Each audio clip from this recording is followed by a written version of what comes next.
So today I'm going to talk about the energy of need, um, and as it applies to relationships. And a lot of people talk about we have needs, find someone who can fill your needs. And I don't think that's helpful terminology coming from a spiritual perspective. And I come from a perspective where I'm integrating human life and spiritual lessons.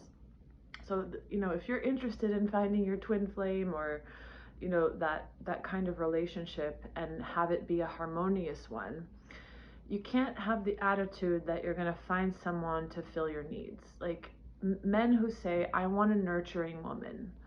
Well, that's a normal thing to want, right? Just like women like protective men. But when you're in the energy of need, you're in the energy of lack, right? A man that's needing a nurturing woman is really needing a mother. And a woman that's needing a protective man, see, I'm not saying I want to make it clear, I'm not saying that having human needs is wrong.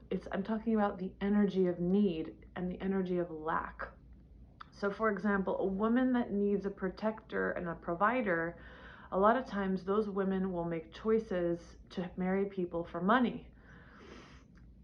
That's not necessarily the case. You might find someone that you are in love with that's also a protector and a provider, and that's wonderful. But if you're walking around the universe saying, I don't have a relationship with my creatorship, with myself as a creator, I haven't balanced the genders within me, I don't know that I am the creator and I can magnetize to myself the life I want without another person to do it for me, right? It's an attitude. It's an inner attitude. If a man that's looking for a mother and finds a mother type in the energy of need, eventually that relationship is going to go south and deteriorate, because even on a sexual, intimate level, if people meet playing roles of mother and son, if the man is looking for a mother, eventually, especially if those two people are on the path of awakening, that dynamic at some point is not going to feel attractive or erotic in any way, because who wants to have an intimate relationship with a child? Because it's the child that needs, right? So how do we integrate, like, okay, finding someone who's compatible with us versus what I'm talking about, which is I need from you. It's always the same answer: becoming whole, making your primary relationship with the creator. If you need nourishment in your life, nourish yourself first. If you don't learn how to nourish yourself and you look for that component in another person exclusively, well, something could happen to them, and if they could disappear, they could leave you. And if you're needing it from them, the universe is designed so that we eventually become repulsed by the energy of need. And let's say it's a woman feeling like a man needs a motherly energy from you. But what, the woman comes to realize, like, she wants to be in a relationship with an equal, with a man who nourishes himself but also enjoys her nourishing energy. If you start to feel that tugging feeling, you're going to start to reject it, because the universe is designed to teach us to become whole within ourselves. Now, again, that doesn't mean that we don't prefer certain things. That doesn't mean that, you might have, a physical disability, and maybe, part of the person who loves you needs to the package of you includes somebody that needs physical assistance. Okay, that's okay. But that's a different energy. If you accept yourself, okay, I accept myself, I accept that who I am deserves a beautiful, loving relationship, the person you will attract will adore taking care of you. But it's not the same thing as coming in from an energy of lack, needing the void to be filled by something that you need. When we are in the field of love, which is, I feel whole within myself. I embrace and accept my humanity and exactly where I am. I completely embrace myself. I nurture myself. I cherish myself. I protect myself. I have strong boundaries. I honor my boundaries. I say things that need to be said. I love myself. The people that you attract from that field will automatically give you, show you, you will draw from them their nurturing, protective qualities. A person who's vulnerable about their humanity, like I'll just tell you from my personal subjective experience, people that are so raw about who they are, and by the way, not needing sympathy, right? That's a narcissistic supply thing. People that are just leading with their wounds and tugging on you for sympathy. Oh, you poor thing, you poor thing, you poor thing. I mean, if you watch them over time and that's what they're asking for, like they're asking you for a supply. That's not love. But when you love someone, like when someone's vulnerable and real with you and just saying like, hey, I made a video called The Truth is Silent. The truth is silent. If you say, I'm having a hard time right now. I'm having trouble with something. I'm confused. I can't figure something out. Okay, that's real. Why is the truth silent? Because that's the fact. That's the fact of the universe. Right now, I'm confused. I don't know what to do. I don't need to pretend to have it all figured out, pretend like I'm not a human being, like I don't have difficulty with things. When I encounter people in that field where they are just vulnerable and real, like it's so disarming. It's so beautiful. Like it almost brings me to tears. It's so beautiful that the reality within me, the soul within me, the observer in me, the love within me wants to do nothing but cherish and love that person that comes at me with their walls. Yeah, you love that too, you accept it, but do you necessarily choose it in your life? That's your personal decision. You have to choose people whose protective mechanisms and strategies that you can accept. And if you can't accept them, don't try to change them. That's cruelty. Don't try to change someone. Ever. You can't. People live in archetypal fears. The fear of abandonment, the fear of death, the fear of aloneness. Everybody, without exception, has deception in their energy, right? For an empath, the deception is often, I have nothing to offer this world. For a narcissist, the deception might be, I'm above this whole thing, this whole human thing. I'm above it, right? That's a deception, and that creates a fantasy world where they cannot see things as they are in relationship, and therefore when their fantasy is destroyed, right, they experience narcissistic injury and they get enraged that their supply has been cut. So here's my point in this video. There's a difference between, okay, each one of us has our own needs. Like I am a very sensitive person. I'm like an exposed nerve. I'm very sensitive. I need a lot of time in nature. I need a lot of time alone to empty out.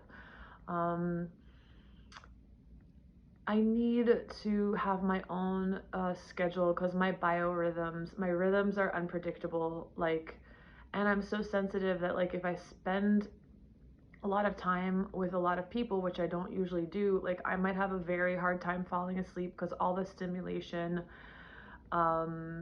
it's very intense for me. So like I need the time and space to,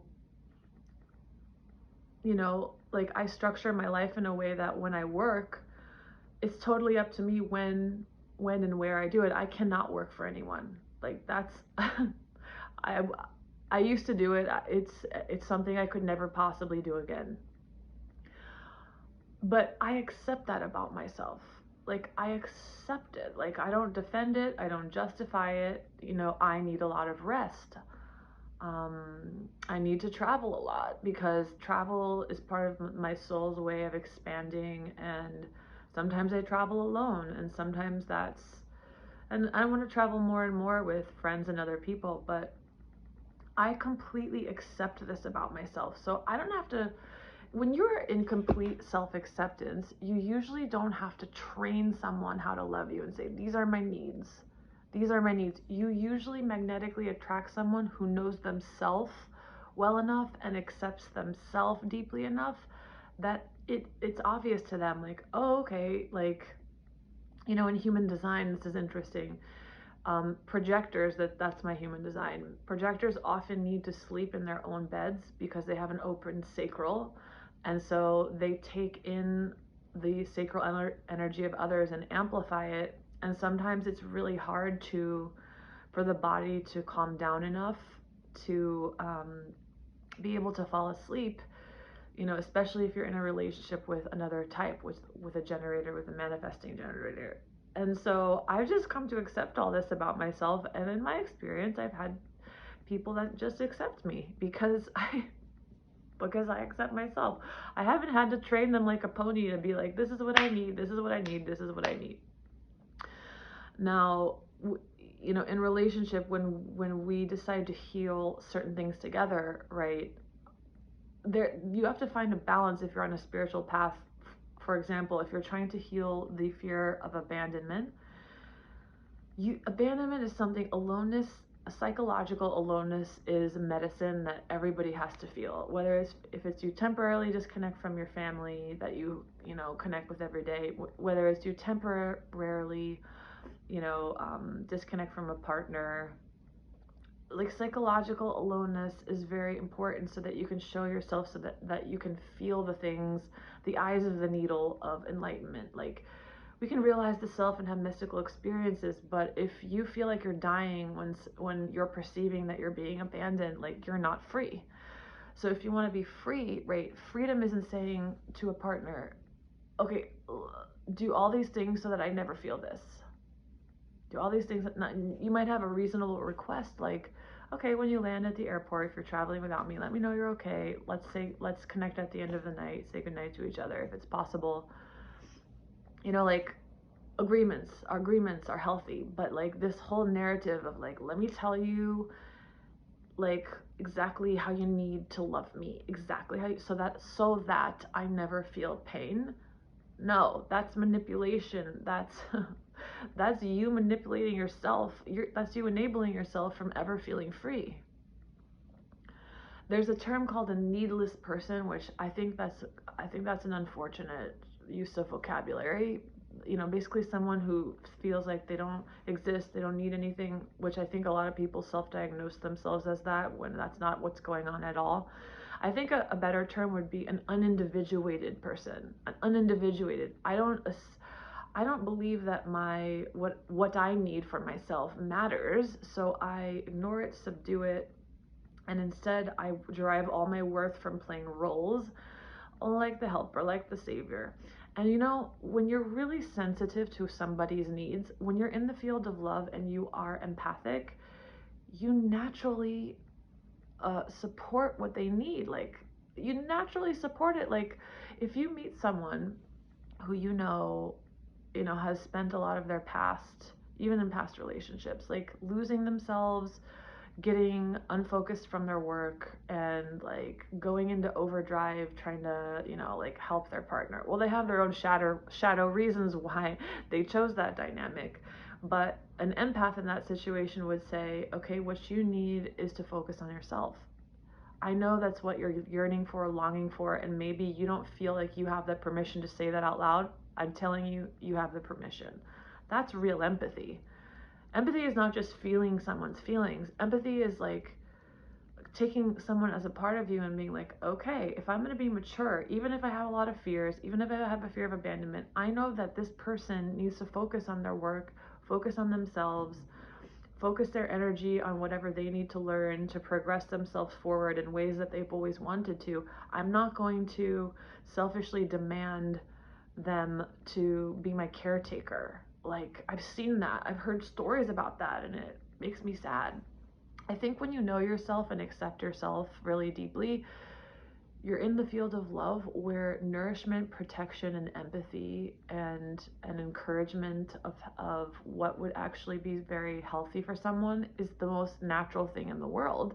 And if there's anything left to discuss, You know, if there's something that you need to explain to someone, then communication happens lovingly. Like, if you try to look for someone to fill your needs, that's a different energy than being in deep self-acceptance and self-knowledge and just trusting that you will magnetize someone who is equally as aware of themselves as you are, right? That's how it, if you trust life. But if you panic and you start telling yourself stories, I'm running out of time, I'm getting old, I'll never have what I want, well, now you're in need energy, need, lack. Oh, well, maybe you're at a certain age and you haven't figured out how to make the money, so like part of you feels like you're in a corner. So like if you might choose a partner that the choice is primarily driven by a need for security, which is, there's nothing wrong with that. But then don't be surprised if there's like issues that you ignored because your primary energy that you were in was need, was survival. It wasn't, I feel whole, I have trust in this universe, I know that blessings are meant for me, I know that I'm a creator and I can learn how to manage and direct creative energy. I do not have to make a choice out of a transactional consciousness where I'm trying to get something that I don't feel that I have. Be your own father, be your own mother, nourish yourself, teach yourself that you have the strength to create in this world. And you can do that in a very feminine way. I'm a very feminine human being. I'm not going to go out there and hustle and run a corporation, but I like a certain lifestyle, and I completely trust and know that just me being me is enough. I don't have to contort myself. I don't have to be something I'm not. I don't have to reject my femininity in order to get what I want, and therefore I don't have to look for a partner to make up for and compensate for stuff that I feel is missing within me, which I did earlier in my life. And that's how you stop manipulating people. If you don't want or need anything from them, that's not needing and wanting things from people. Like I remember, I think Eckhart Tolle says, like, perfect love wants for nothing. That doesn't mean you're a needless person that doesn't have needs. That means that you don't demand it from people. That means that you don't get angry at them when they don't give you something your ego needs right now to feel instant gratification. So there's a big, so the word need, I think it's important to understand how we're using words. Person that feels whole, who's balanced the genders, right? They're not going to seek somebody to do their bidding, to give them emotional food. A lot of people that talk about needs are still looking for emotional food, and that's fine. But it's always like when people talk about love and need, like when people talk about these things, they're talking about them from their level of consciousness and what they want in life. Level of consciousness meaning what they desire, where they're at, what they're understanding. My understanding is that I don't want to need anything from anyone. I don't want to need anything from anyone. I want to have a partner in my life that understands my needs and I understand their needs. That's different. That's different than getting somebody as a supply, as an emotional supply, a physical supply, an intellectual supply, or a spiritual supply, right? We don't want to get supply. Source is the supply. And when we know unequivocally that the source is my supply, I am my supply, you're not going to contract people to supply for you, and therefore what you choose is from a place of wholeness, and that's the only way you can possibly ever love another human being. It's impossible to love a human being if you need things from them. Imagine, right, if you needed nothing in the world from someone. Okay, I'm not talking about the way people use that word, my needs. I don't need you to provide the money. I don't need you to provide, like, my dreams don't depend on you in any way. And all my choice, the choice of the partner is just, I would love nothing more than to spend my life with you, to laugh with you, to eat breakfast with you, to be a human with you, to adore you, to go through life's challenges with you. It's just my choice. That's love. So I hope this is helpful, and I hope you have a beautiful day.